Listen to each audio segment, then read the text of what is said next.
বিয়ের পর ছেলেদের একটা কমন ডায়লগ, বিয়ে করে নাকি তাদের জীবন অশান্তিতে ভরে গেছে।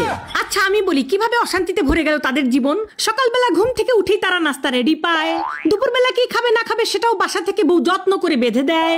তারপর সন্ধ্যার সময় যখন আপনারা কাজ শেষ করে বাড়িতে আসবেন, আপনারা যখন ফোন করে বলেন যে আমি আসতেছি, তখন আপনাদের জন্য আমরা ঘর বাড়ি সুন্দর করে পরিপাটি করে গুছিয়ে রাখি। কেন? মহারাজা আসবে। তারপর আপনি রাতে কি খাবেন না খাবেন সেটা জিজ্ঞাসা করে টাটকা টাটকা রাতের খাবার আপনাকে আমরা রেডি করে দিয়ে দিই। তারপর রাতের বেলা আপনি ঘুমাতে যাবেন, আপনার যে বিছানাটা সুন্দর করে বিছানা ঝাড়ু দিয়ে পরিষ্কার করে একেবারে গুছিয়ে আপনাকে ঘুমানোর জন্য রেডি করে দেয় কে? দেয় এই বউরাই দেয় আপনাদেরকে। জীবন অশান্তিতে ভরে যায় না? কার জীবন অশান্তিতে ভরে যায়? তারপর বিয়ের কিছুদিন যেতে না যেতেই দিয়ে দেন পেটে একটা বাচ্চা। এই বাচ্চাটা নিয়ে আমাদের কত কষ্ট হয় আপনারা জানেন?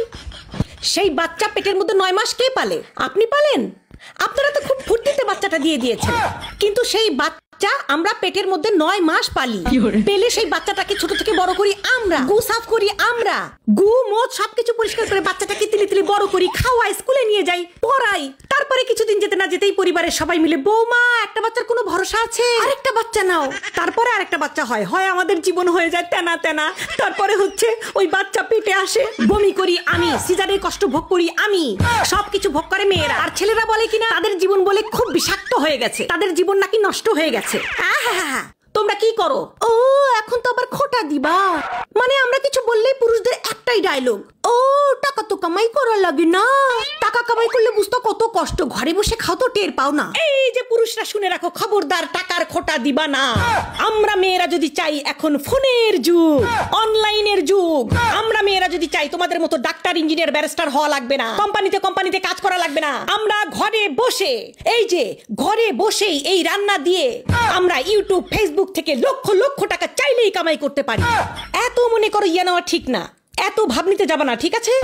জীবনে কোনোদিন কেউ আর বলবা না যে জীবন বিয়ে করে ঝালাফালা হয়ে গেছে। বিয়ের পরে তোমাদের জীবন শুধরায়, বিয়ের পরে তোমরা ভালো হও, বিয়ের পরে তোমরা সাশ্রয়ী হও। বুঝতে পেরেছো? বেশি তেরিবেরি করলে কি করবো জানো?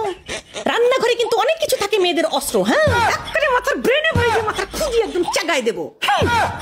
কি বন্ধুরা, কেমন লাগলো আমার ইলিশ মাছের এই দুর্দান্ত রেসিপি, তার সঙ্গে এমন মজাদার কিছু কথা। তো এখন চলছে বর্ষাকাল, ইলিশের সিজন, যদিও বাজারে ইলিশের দাম অনেক বেশি, তবুও তোমরা এই রেসিপিটা একবার হলেও ট্রাই করে দেখবে, অনেক মজা হয় খেতে। আর সবার কাছে রিকোয়েস্ট থাকছে, এই রেসিপিটা যদি তোমাদের ভালো লেগে থাকে অবশ্যই একটি লাইক দিতে কিন্তু ভুলো না। আর রেসিপিটা শেয়ার করে ফ্রেন্ডস ফ্যামিলি সবার মাঝে ছড়িয়ে দাও, যাতে এমন দুর্দান্ত রেসিপি সবাই এই বর্ষাকালে একবার হলেও ট্রাই করতে পারে। তো আমি গরম গরম ভাতের সঙ্গে এই ইলিশ মাছ পরিবেশন করছি, এর সঙ্গে কিন্তু আর অন্য কোনো কিছুর দরকার নেই। সবাই ভালো থেকো, সুস্থ থেকো। ভিডিওটি দেখার জন্য ধন্যবাদ।